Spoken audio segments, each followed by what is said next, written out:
नमस्ते बच्चों। आज हम हिंदी की कक्षा में हमारी व्याकरण संबोध किताब से पाठ 4 वाक्य यानी कि सेंटेंस के बारे में पढ़ेंगे कि किस प्रकार से वाक्य बनाए जाते हैं, वाक्य कितने प्रकार के होते हैं, उनको कितने भागों में बांटा गया है। इन सब के बारे में आज हम इस पाठ में पढ़ेंगे। Today we learn about the sentence. What are the types of sentence? How many parts of the sentence? Okay, children, let us start. वाक्य किसे कहते हैं? शब्दों के सार्थक और व्यवस्थित समूह को वाक्य कहते हैं। वाक्यों के द्वारा ही हम अपने विचार पूर्ण और स्पष्ट रूप से व्यक्त कर पाते हैं। वाक्य बातचीत के माध्यम होते हैं।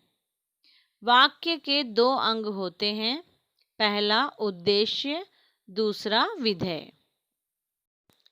A meaningful and systematic set of words is called sentence. Only through sentence we can express our thoughts fully and clearly. Sentences are the medium of conversation. A sentence has two parts. First one subject, second one is predicate.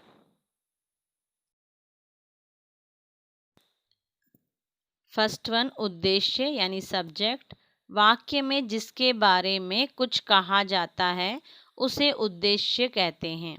जैसे राजू खाना खा रहा है, यहाँ राजू उद्देश्य है। In a sentence something about which is said it is called subject. For example, Raju is eating, here Raju is a subject. Second one विधेय। विधेय मीन्स प्रेडिकेट। वाक्य में उद्देश्य के बारे में जो कहा जाता है उसे विधेय कहते हैं। इसके अंतर्गत कर्म व क्रिया आते हैं। जैसे राजू खाना खा रहा है, यहाँ खाना कर्म, खा रहा है क्रिया, खाना खा रहा है विधेय है। What is said about the subject in this sentence is called predicate. Raju is eating food. In this sentence, eating is a predicate. वाक्यों को दो भागों में बांटा गया है। पहला अर्थ के अनुसार, दूसरा रचना के अनुसार। The sentence are divided into two parts. First one by meaning and second one by formation.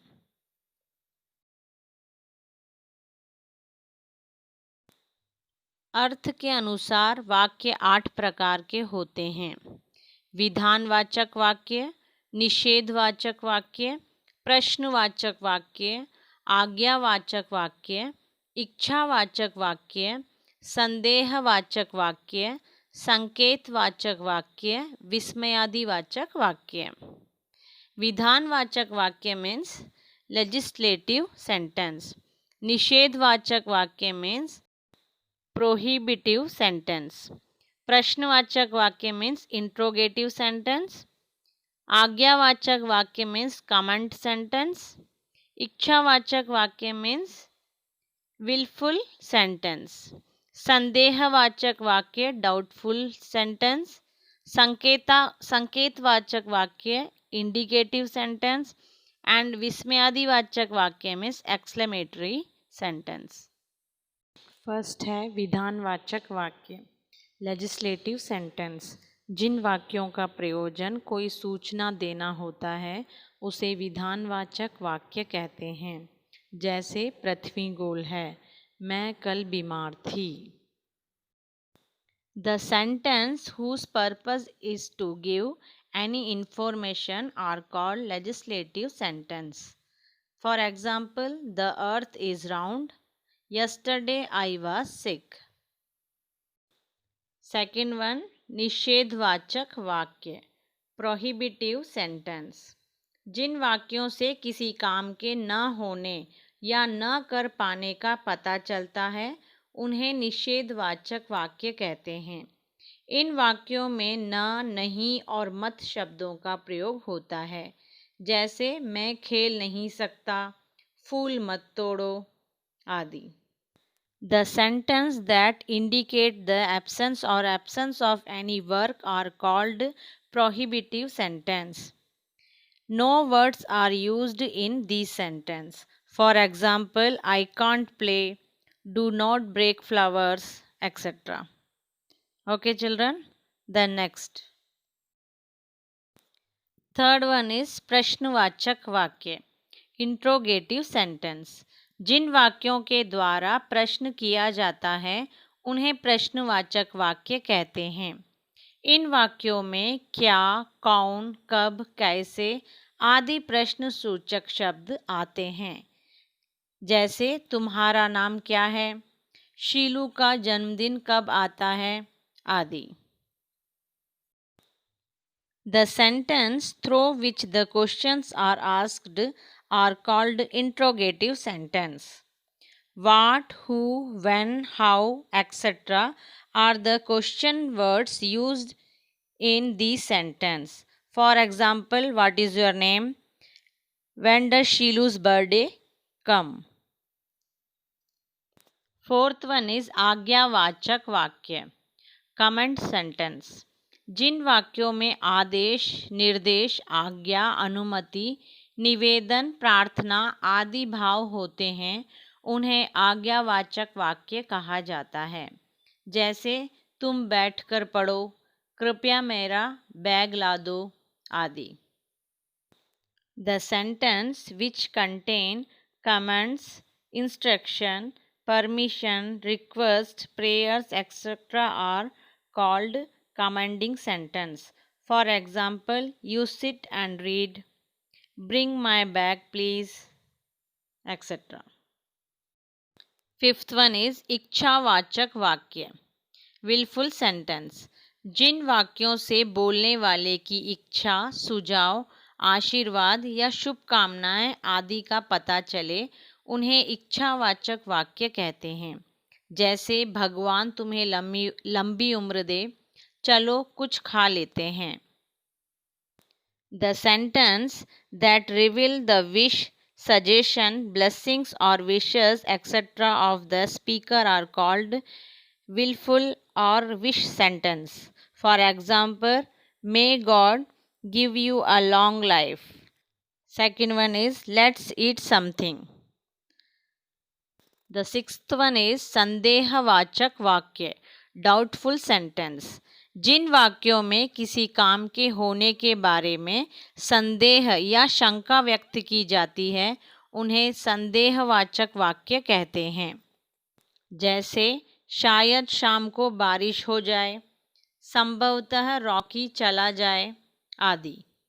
The sentence where doubts or doubts are expressed about the existence of a work are called doubtful sentence.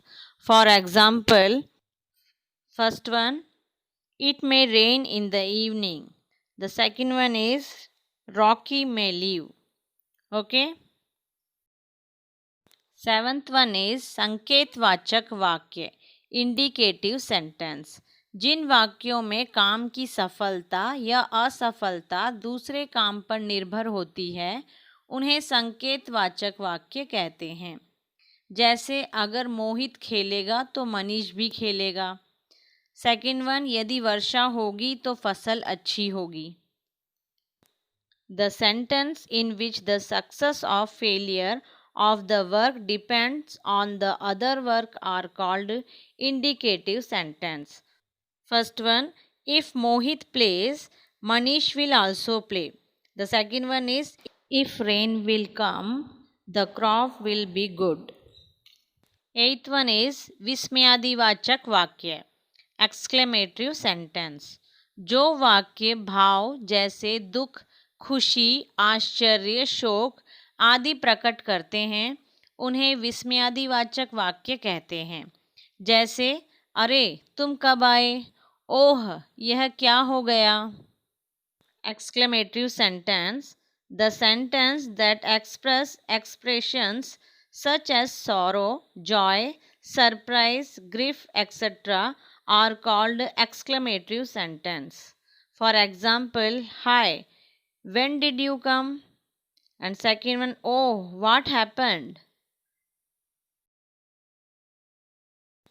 रचना के अनुसार वाक्य 3 प्रकार के होते हैं। First one सरल वाक्य यानी कि सिंपल सेंटेंस, सेकंड वन संयुक्त वाक्य compound sentence, and third one is मिश्र वाक्य complex sentence. There are 3 types of sentences according to the formation. First one is simple sentence, second one is compound sentence, and third one is a complex sentence.